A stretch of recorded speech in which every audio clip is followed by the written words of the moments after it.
Hey, welcome in. I'm Rita, and this is the story I'm telling myself. If you've ever felt like you're standing in your own way, you are not alone. Let's get into it. Hello, friends. Welcome back to another episode of the Story I'm Telling Myself podcast. I'm Rita Ernst, your host. I'm so happy to have you with me. And if you are with us live today for this recording, welcome, welcome, welcome. We do this show for you. We love having your energy in the comments, all of your questions, all of the ideas that you share. So please come introduce yourselves to one another and to our guest, Jake Isham, who is here to share a true creator's story with us today. Jake, thank you for saying yes to be my guest on the Story I'm Telling Myself podcast. Welcome. Of course. Thank you so much for having me. It is absolutely my pleasure.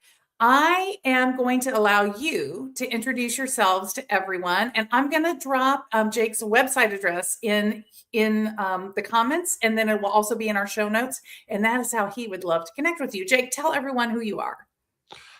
My name is Jake Isham. I run a creative agency out in Los Angeles. I'm a filmmaker and a photographer. So a little about me: went to film school. Grew up acting. Went to film school. Then after film school, kind of had to figure out what the heck to do and how to make this, film degree a career.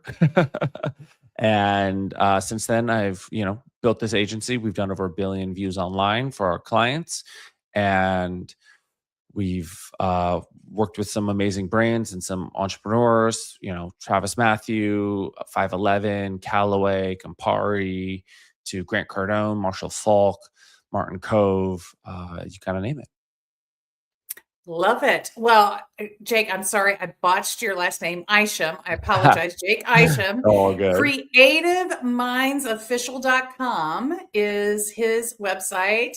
Hey, Meryl, I see you. So glad to have you with us today. You are such a good supporter of the show, and can't wait to see what you add to our conversation in the comments. So, Jake, as I said, you are a true creative. I mean, a real dreamer. You went to film school, but when you graduated and you stepped out into the real world, you suddenly found that dreams and reality do not always align well. Walk us into your story and tell our listeners a little bit about that moment and the story that you were telling yourself.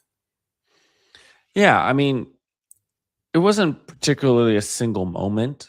It was and I think that's the thing where, like, we see in movies, we see in read in books, or it's like, oh well, I had that moment. It's like, for me, it was months, if not years, of like, okay, we're just gonna keep taking a journey and a step by step and figuring it out. But leaving film school and being like, okay, great, yeah, let's go do this. And then, like, I went to grad school for 6 months and realized, but again, what was I doing? Like, figuring it out. Went to grad school to, like, okay, that's what I should kind of do. And realized I'm going to spend another 2.5 years, what I just spent 4 years doing. Hey, Jay, thanks for tuning in. And from there, I dropped out of grad school and was like, okay, how do I start doing this? How do I start making money while also trying to make movies? And basically started freelancing. And then as I kept freelancing, I was like, okay. And So I know you're I didn't telling want to yourself there's do. a path. The story you're telling yourself is there's a path forward. I just have to keep searching for it. If I keep looking, I will find it. Yeah, I mean, basically the advice that I got from my father, who, I'm very fortunate that both my parents are artists. So the idea of go get a 9 to 5, go get a job, was not in the vocabulary. It was, you want to be a director? Well, go direct, go figure it out. Like, go do it. So I was having to go figure it out. And I'm the oldest of 4 kids. So it's not like I had an older sibling to be like, oh, okay, that's what he's doing. Okay, I can kind of have a path. It was really much like, and fortunately, unfortunately, I never worked for anybody else. I've always just worked for myself. So I didn't even have like a mentor or somebody to show me the path, or a boss to be like, oh, okay, that's how they did it. I'm going to just follow in that footsteps and do what they did. I was like, and I was literally just talking to a mentor just the other week about this exact story of how I just was like, I'm figuring it out. I've always had to just figure it out. Hey, Jay and William and Jackie, I'm so glad to see you guys here in the comments. Feel free to share your experiences as well as ask your questions. So, Jake, this is something that I have heard from a lot of creatives who go to art schools or design schools, or you were in filmmaking. You're a director by trade, and those schools, they prep you technically very, very well. And they make you fall in love with your craft so To deeply. degrees of well. Yes, that you ideally can't, very well. that doing this is just, it just feels so much intensity in your body. But I've heard this from so many, but then you walk out into the real world, and what they don't have is any kind of pathway to help you navigate. How do you take all of this wonderful learning and passion inside of you and turn it into enterprise? Well, And on the contrast to that, you said you're the oldest sibling.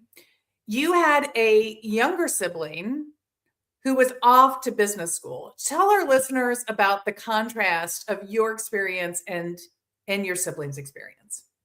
Totally. So I'm the oldest of 4 kids, and very much had to figure it out, as I was just saying. But I get out of film school and I get out of grad school, and I'm kind of just freelancing and really trying to figure it out, and not knowing how to promote for work, not knowing who to promote to. The idea of pick a niche, like social media is just kind of starting up at this time. I mean, if I feel old by saying it, but like, it was like at the early days of Instagram and Facebook, and well before TikTok. um, and my youngest brother was just in college himself, and he was much more entrepreneurially minded. Just as a kid, he grew up editing, and he, in high school, like freshman in high school, he started a video editing company. Essentially, I mean, it was him editing football highlight reels, because he was on the football team and he was editing football videos for his teammates and making like $300 a video. And he then went to college, and he started uh, basically directing, shooting videos. His camera was on audio. He didn't know anything, but he knew the hustle, and he knew how to edit, and started making like $90,000 a year, but working Friday, Saturday, Sunday. And there I am at 25. Holy cow! 3 days a week and making $90,000 a year. Yeah. It's his little college side hustle. So, yep. And so, but that's my youngest brother. That's how he always has been, and he still is very much that way. Very much the entrepreneur, like very creative, but naturally can think with the entrepreneurial activities. Whether he's like, oh, I'm gonna do blah blah blah, like he's not technically trained as an entrepreneur. He's just instinctual that way.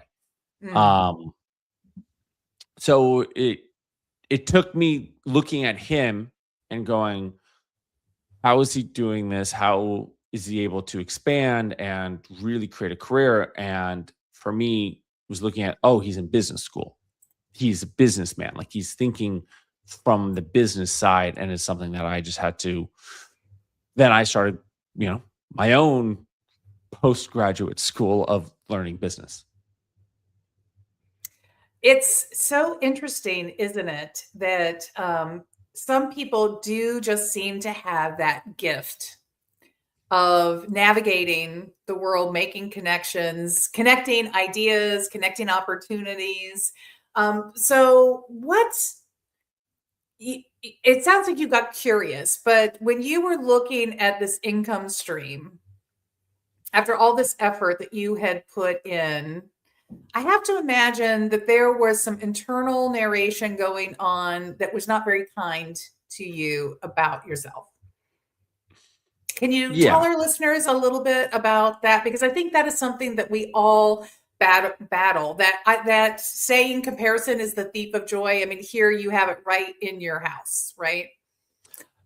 I mean, what was really lovely is I come from a very tight knit family. So, I'm again oldest of four kids. I'm very close with my brothers, my sister, my parents. I mean, to the point in COVID and lockdown, it was all of us locked in. Like, we're at my parents' house. We had 7 people in the household. Like, we were just having family dinner with 9 of us because now both my brothers are married. So we had, all the sister-in-laws and, daughter-in-laws from my parents all at the house. Like, we're very tight knit.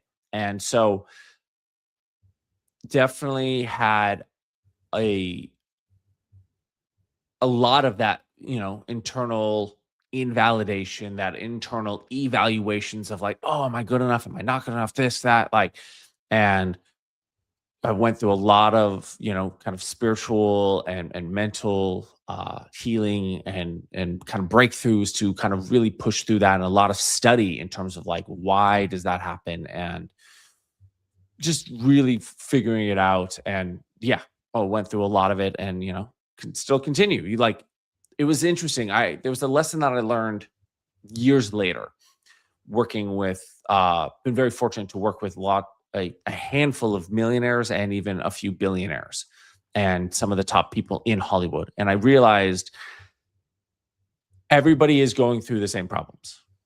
Mm. Now, those, millionaires and billionaires just have more zeros. Now, they have the same problems in terms of, but they also have bigger freedoms. So where it's like, oh, hey, we can go to the movies at night. They're going to the Monaco Grand Prix, which was like this week. Right? Like, that's their freedom, but also their barrier is, okay, great. How do I make sure? Like, there was one mentor of mine, an entrepreneur that I truly admire. She was like, look, you have to worry about, like, because she was talking to a small kind of workshop group, and I will never forget it. It was about eight years ago, and she's like, "Look, you guys have to worry about making sure your family's fed and clothed. I have to make sure my 5,000 staff is fed and clothed. Like, you have to worry about getting your gas. So, like, I have to make sure the entire building stays afloat. Like, we have the same problems; they're just different zeros." And it was just an That interesting. is, yes, that is fascinating and important take on the world that really does lend perspective. Yeah, and it was just, and they go through this, I've worked with others that I'm like, "Wow, you're like so successful, you're this." And like, you start having coffee, you start like being a little bit more on the inner circle of some of these individuals, and you're like, "Oh, they still get cranky. They still are like, wow, I had a shitty day. Oh, my wife is mad at me because of this." Or like, they're still human, having been around some of the biggest celebrities in Hollywood.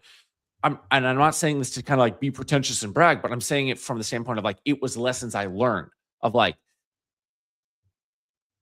they're human and they still go through the same shit that we go through. They just happen to have, it's just at a bit at a different level. So one of the things that makes your story unique, Jake, is you watch this happen with your younger brother. The story that you told yourself is, "Ooh, I've got some things to learn about how to really shift my hustle here, to shift the way I'm presenting myself, what I'm going after in the world." Tell us a little bit about what some of those shifts look like. What were some of the early steps that you made, and what were the permissions that you had to give yourself in order to be able to do that? So my dad is one of my, first and biggest mentors. And one thing that he said early on, which took me years to actually duplicate and like actually go, oh, it is that simple, because it was such a simple rule. And I fought it because I wanted more complexities. And Hmm. that's the interesting thing that I constantly am learning about business. It is actually simple. The difficulties is continuing the simplicities. So, for example, he gave, and this is the rule he talks when he gives seminars, or when other people are like, "Hey, what's your advice? How do you make it in the industry or in any industry?" He talks about produce, promote, persist. The 3 Ps he calls it, which is you got to produce your craft. He's obviously an artist, so he talks about it's like, look, you got to make art, whether you're getting paid or not paid. You have to go make your art. Then you have to promote. You have to just make it known. And he especially talks about now, it's like now it's easier than ever to promote. Just post it online. Like post on social media. Like you don't have to overthink it. He used to have to like make cassettes because he's a musician and physically send it out. Like it was much harder for him to make music. He didn't have a laptop to go make music on. He's Right. like, it's so much easier to produce and promote now than ever. And the final thing is persist and just continuing. And I've again talked to a lot of friends and colleagues, but also a handful of mentors. It's like it's just doing the boring work over and over and over. It's like, okay, you don't see results. Well, you just got to keep doing it. And most likely you just have to do it at a larger volume. So it's like, great. Hey, I post on social media once a week. Well, why aren't you posting 3 times a day? Like that's the difference. It's not just like, oh, once a day. It's like, oh, have you tried 3 times a day? But have you tried 3 times a day for 12 months, for 365 days? Well, if you did that, that's where it really starts to compound and grow. I mean, how many episodes of this show have you done? Right. Yeah. You're 60. We are at 60 this week. And that's amazing. And it shows you, it's just do the next episode, do the next episode, do the next episode. How do we get 1% better every episode? Exactly. Well, but the other thing that you did is you decided to branch out, to sort of move beyond what what you were initially doing. So talk to us about the expansion and retraction of your work over the last many years. I know we did our pre-interview.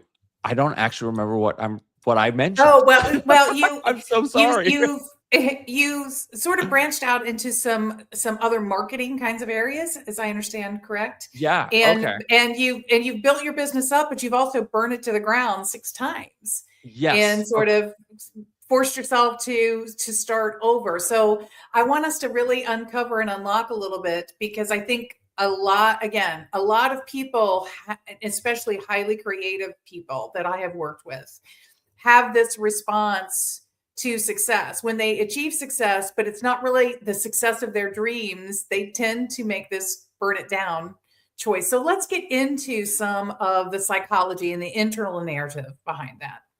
Sure. So I'll give the kind of external views of what was occurring first, which was I would, grow my business and expand, but I wouldn't be doing anything creatively. Like, yes, I was shooting videos for clients and I was doing photography, but it wasn't like making movies. It wasn't doing the creative craft that I dreamed and really wanted for my life. Yes, I was making money, but it was not like I wasn't being Spielberg. I wasn't being Christopher Nolan. And so I'm like, okay, well, screw this. And completely like I delete my website. I like lose my CRM. Again, I've done this, as we were just saying, a few times. And so that's the context of what we're talking about. And I think the issue was that I was again, it's finding the balance for me, which is, and being a better entrepreneur, which the thing that I really had to come to, you know, you could say like come to Jesus moment, or however you want to express that phrase, which was, but that kind of that find that truth was in my business, I have to step out of being the technician. I have to Mm. not be the filmmaker in the business, and I have to grow the business in a way to be the administrator. And that's the thing that over the last, I don't know, year or so that I've really been pushing myself is great. This business is going to be a business. And if I want it to actually be a company and not me freelancing, then I'm going to have to really actually, allow others to do the craft of it. Because that was always my thing. It's like, oh, this is going to like get paid to practice, right? Keep a camera in my hand, I'm getting paid to shoot videos. Those videos are not what I want to shoot. So that's been the step that I've really been needing to learn on top of and outside of that, which is really take my off hours, that 5 to 9. Still got to treat it that way of like, great, I need to do the creative and still like I'm building company as a side hustle. you know, like, and or you could say my filmmaking is my side hustle until it becomes a career, and really take that mentality. But it's really hard when you're running a full agency, and the Yeah, full yes. agency is not a 9 to 5. There is no guarantee. There is no security. There is no, especially when you have a wife and you're wanting to like, have a family, like everything is dependent upon you going out and selling. And so like I've had to come to grips with selling and marketing. Again, all things that are not innately true to me as an artist. So hence the like you constantly having to overcome barriers and not only in outside of the world, but mentally. So, give us a couple of examples of the story you had about who you were going to be in the world that you had to release or modify in order to allow yourself permission to be in this place of building a business and and recognizing all the things that you just shared about what it means to have an agency and run an agency. Like, what were some of those shifts that you had to make about that story, internal story of who is Jake Isham?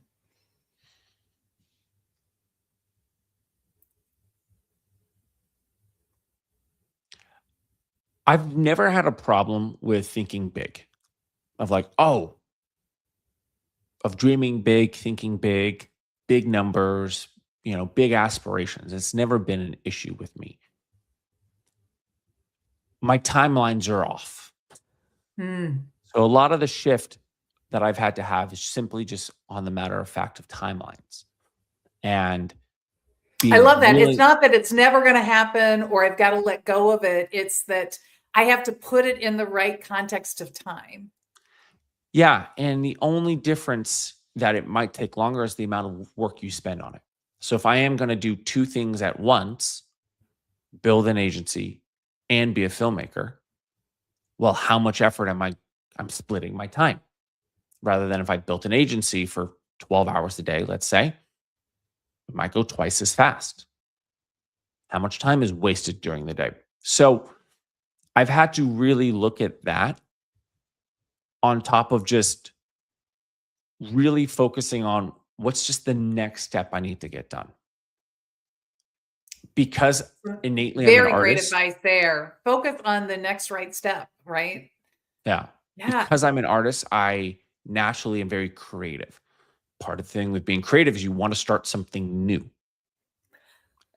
You're constantly, and entrepreneurs have the same thing. It's one of the advices that I give to a lot of artists is, hey, look, you are an entrepreneur. And I talk to entrepreneurs and I go, you are an artist.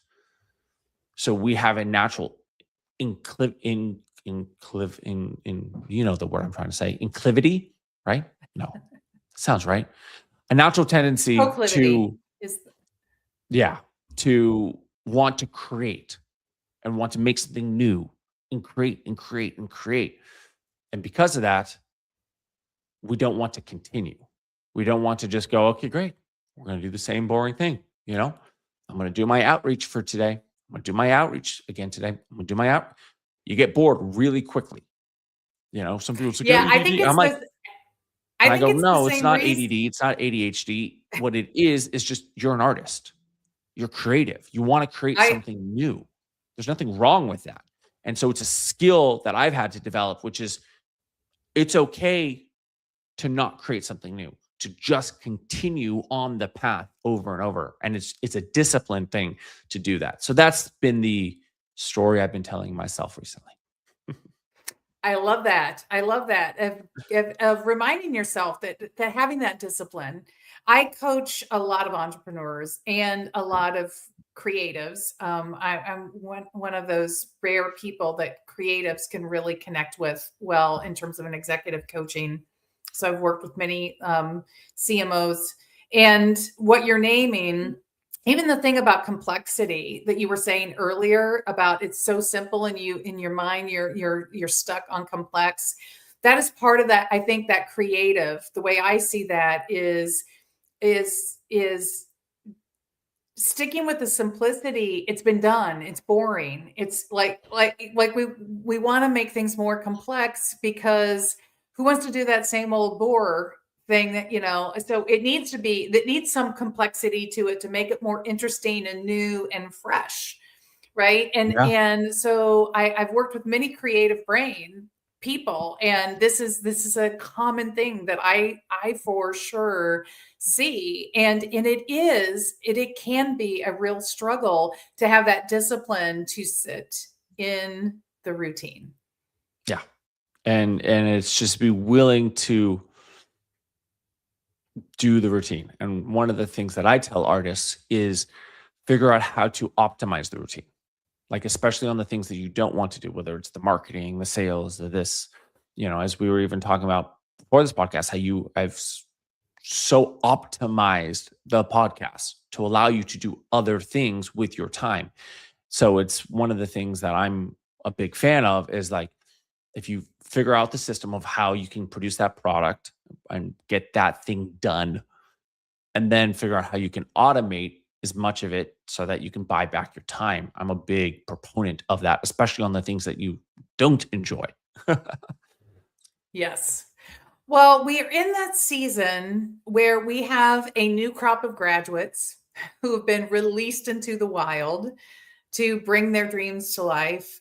But we also have a lot of people who've been living in the wild for quite a while, but it's been such a tumultuous time. There's been so much disruption in jobs and job security. So there are a lot of people right now who have those dreams sitting in their minds, Jake, like you um, have responsibilities to their family, to people around them. I mean, my daughters, they're like, you pay for our education. I got to be successful. I got to earn money. Like I got to prove that you invested in me. It was a good, solid investment, which always breaks Yeah. my heart because it's like, please don't make it about me. It needs to be about you and your joy. But for But that's those beautiful. But I people, just want to acknowledge that right there, Rita, if I may, like, because it's a similar viewpoint that my siblings and I have, where we've been very fortunate to have amazingly loving parents who were able to support us and able to give us that.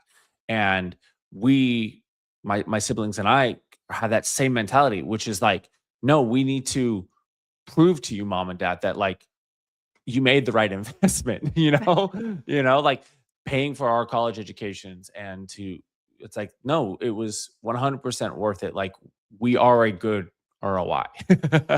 And so I don't know. I just want to yeah, acknowledge you that oh, well, it thank shows that you. you've raised your kids really beautifully.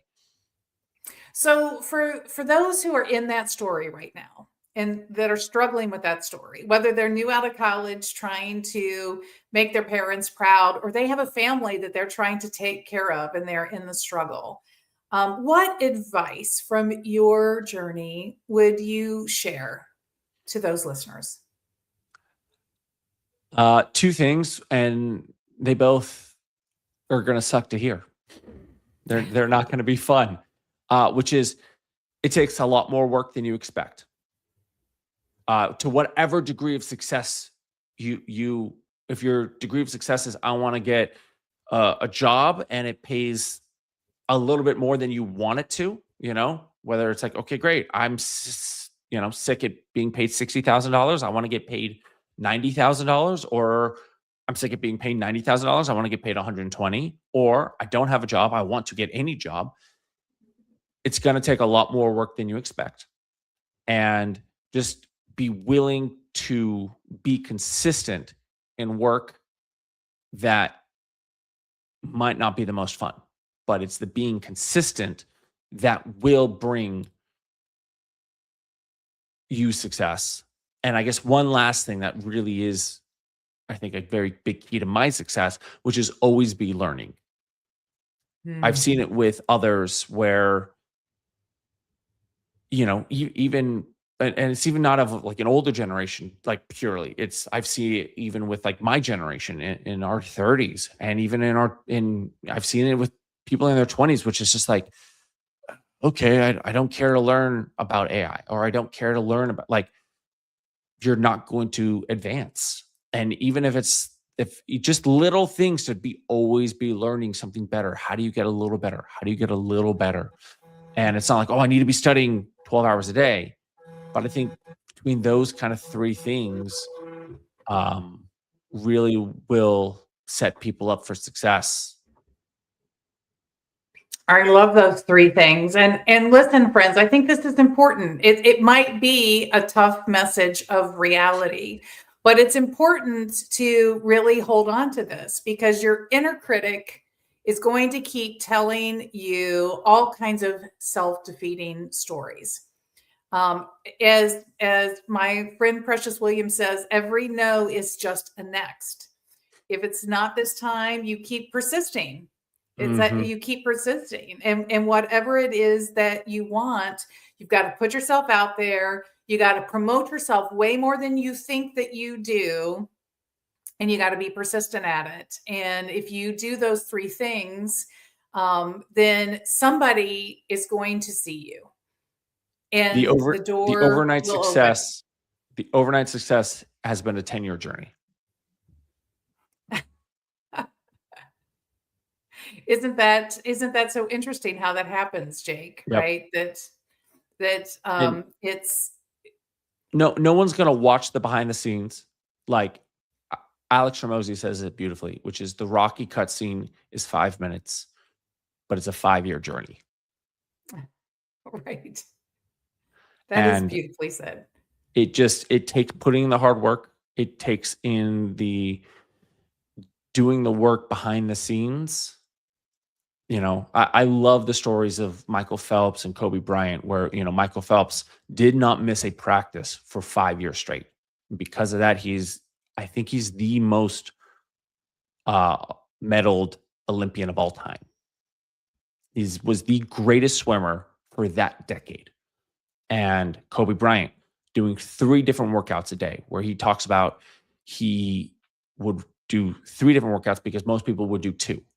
And so if you compound 3 workouts versus 2 workouts over a period of 5 years, there's no way to catch up to him. And the only thing that was pushing both of those, was themselves. The amount of times that they had to fight that inner monologue, those inner demons of just being like, no, we're going to go. I'm going to get out of bed. Like this morning, I set my alarm for 6:30. I did not get out of bed to go run. I wanted to. I set the alarm. But I let the inner voice and win. And it's something that I'm working on every single day. And I say this from the standpoint of, okay, great. Tomorrow's a new day.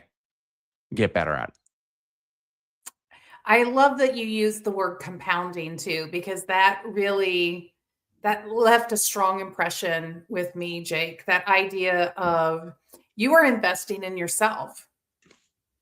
So it may Yeah. take a while to see, but it is a compounding interest rate of investment that you are making in yourself. So just know that the return is coming. Yeah, and I mean, there's so many analogies you can use. The bamboo trees that you don't see any growth in 5 years, and then overnight they're 10 feet tall. You look at any compounding investment graph, it looks slow for 15 years, and then over the next 5 years, it's massively increased. And how do you compound is you do it again. Is that being consistent? Is that not changing over and over and over? It is the just keep doing it, keep doing it, keep doing it, keep doing it. And just be willing to be humble. That's been another lesson of mine, willing is that I've had to humble myself and go, wait, no, I don't have to prove that I'm the, oh yes, I can, there's a reason why I should be in this room. It's like, hey, I'm very fortunate and proud to be in this room, but I am definitely the one who does not know any of this. So please teach me. I want to learn. I need to learn. And that, again, that willingness and wanting to learn and being humble enough amongst mentors and people above you and not having to prove to them, but willing to just go, teach me. Because most people who have gained knowledge, not everyone, but majority of them are more than willing to impart knowledge because they know how hard it was to learn it. And they knew the people that did help them and they want to repay it, or the people who didn't help them and want to be better than those. Well, friends, thank you for listening to this conversation with Jake Isham. If you know a new graduate or a creative or somebody who's struggling at a transition point in their career, share this episode with them. Give them the opportunity to hear Jake's wisdom, and go connect with Jake on his website. We'll have all of his details in the show notes. I dropped his website address here. And take advantage. If you're joining us from LinkedIn, connect with him on LinkedIn. I'm sure he has even more wisdom that he can share with you. Jake, it has been a pleasure having you on the show. Thank you for your time today. Rita, thank you very much. You have a great show. Thank you so much. All right, folks, I will see you back here again next week for the new episode. It'll be episode 61. These are just ticking by so fast. It's crazy. See you next week. Thanks for joining us. If you love this episode, leave us those 5 stars and be sure to share this with a friend. And if you didn't, don't worry about it. See you back here next week.